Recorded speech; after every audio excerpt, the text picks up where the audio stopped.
I'm Debi Sinclair, and I'm from Black Mountain, North Carolina. There was an elder that the first ceremony that I did that morning, and there was an elder that just had come in from somewhere, and he had just arrived that day or something, or he may even be from here, I don't know. He was just this shaman that showed up at the perfect time for me to hear. And he said,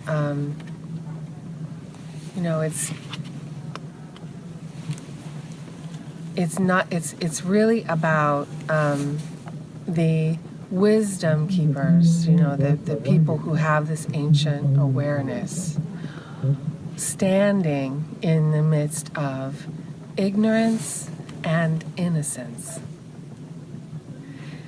And then I went off with, because and that was kind of the end of his quote, but I thought, if they knew, right? If they knew, they wouldn't do it. So they either have to be innocent, just inexperienced, like they just haven't been on this side of the fence in their life. Privileged, I don't know, trained, whatever, right? Or just ignorant, just unable, perhaps too wounded to be able to take in the teaching, to be able to be sensitive to the circumstances. And so I thought that was a beautiful way to context it for me, because it's not judgmental. It's kind of like, oh yeah, that person's 5 and that person's 17. So I guess I won't try to teach that one calculus now. Right? It's not because, it's just an observation.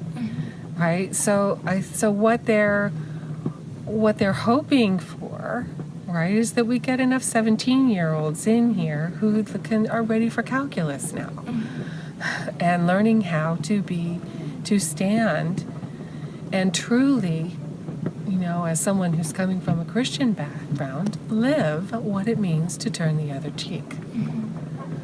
Right? And in this case, they're literally being maced, and then they come back here and they clear their eyes of the mace and they go back and they stand and they're maced again and they come back and they clear their eyes and then they go to prayer and into ceremony for the people who maced them.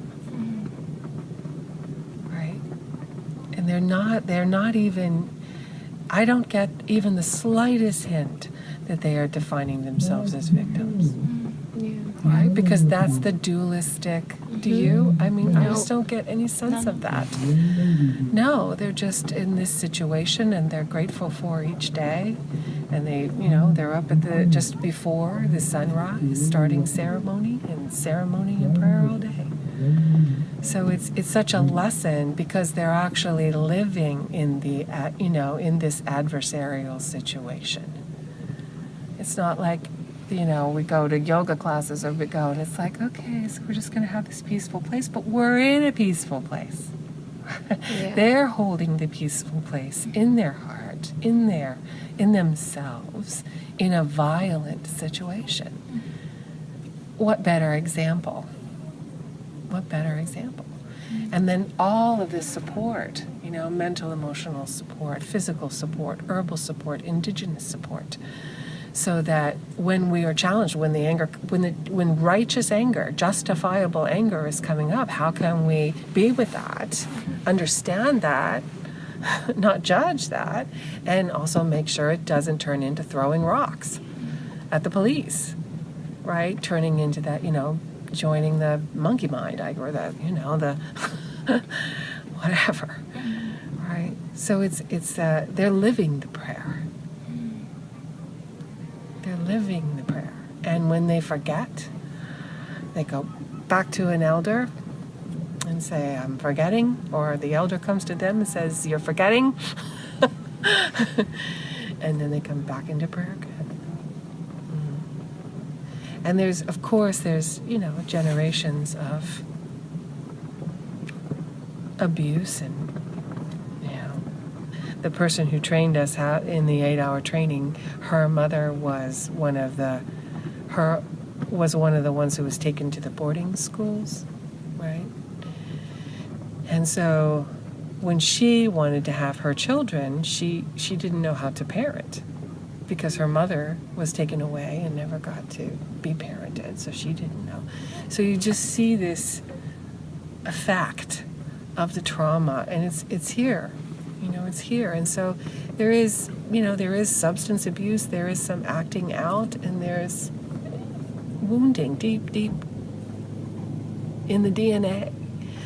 And there is also a healer everywhere you turn. An elder who is respected. Someone who is in the more of the 17-year-old category who is feeling called to be of service. So it's not perfect, but in another way it is. It really is, because nobody's denying reality or any aspect of it, and no one's judging it either, or we're working to not judge. Yeah. Yeah.